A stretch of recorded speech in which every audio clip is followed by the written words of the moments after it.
wasaaradda horumarinta biyaha ee gobolka Awdal ayaa maanta ceel biyood kala wareegtay hay'adda Islamic Relief ay ka qodeen deegaanka Degmalaqas. munaasabadda wareejinta ceelkaasi ayaa waxa ka qayb galay sidoo wasaaradda horumarinta biyaha ee gobolka Awdal, madaxa mashaariicda biyaha ee hay'adda Islamic Relief, odayaasha deegaanka iyo ka faa'iideystayaasha ceelkaasi biyaha ee ka faa'iideysta.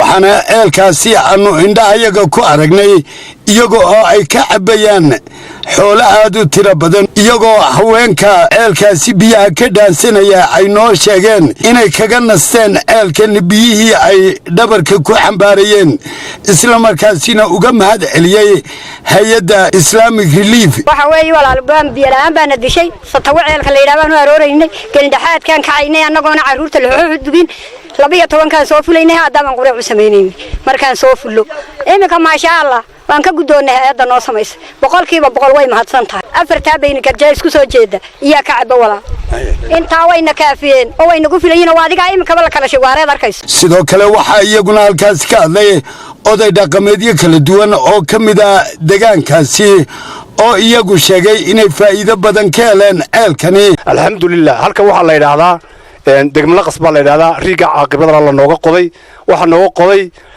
hay'adda Relief Islami oo hormuudka ka yahay Cabdi Xasan waa nolol wanaagsan oo aad wada arkaysiin beerta loo beeray xoolaha cabaya nolosha meesha taalo wada arkaysiin waxaan ka rajaynaynaa insha Allah taa inta ay ka badan inay noo qabtaan dawladda Soomaaliland arrinta noo soo agaasintay iyo hay'adda noo sameysay iyo wasaaradda horumarinta biyaha halka noo keentay iyaan aad iyo aad ugu mahadnaqaynaa. madaxa mashruuca biyaha ee hay'adda Islamic Relief Engineer Cabdi Xasan Muuse ayaa tilmaamay in ceelal aad u tiro badan ay ka qodeen deegaanada gobolka Awdal iyo Somaliland guud ahaan, waxaana hadaladiisii kamid ahaa Islamic Relief markaan inii sheego hawlaha ay ka qabatay Somaliland waa ceelkii 25aad weeye, khaasatan gobolka Awdal waxay ka qabatay waa ceelkii 5aad gobolka Awdal.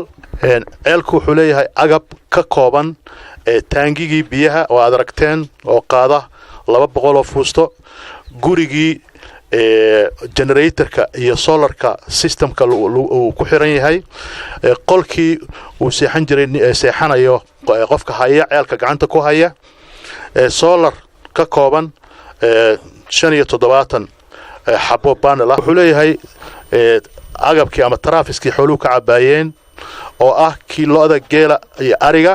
waxa isaguna halkaasi ka hadlay isuduwaha wasaaradda horumarinta biyaha ee gobolka Awdal Maxamed Cumar Dimbiil Awliyo.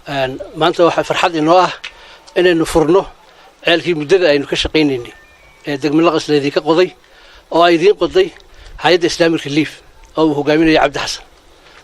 runtii halkan waxa laga qoday ceel aad u caqiibo leh oo wanaagsan oo dhererkiisu 200 mitir ku dhow yahay. saacada laga bilaabo ceelkii wuxuu ku soo wareegay wasaaradda horumarinta biyaha. waa caafi TV-ga qaranka Somaliland Boorama.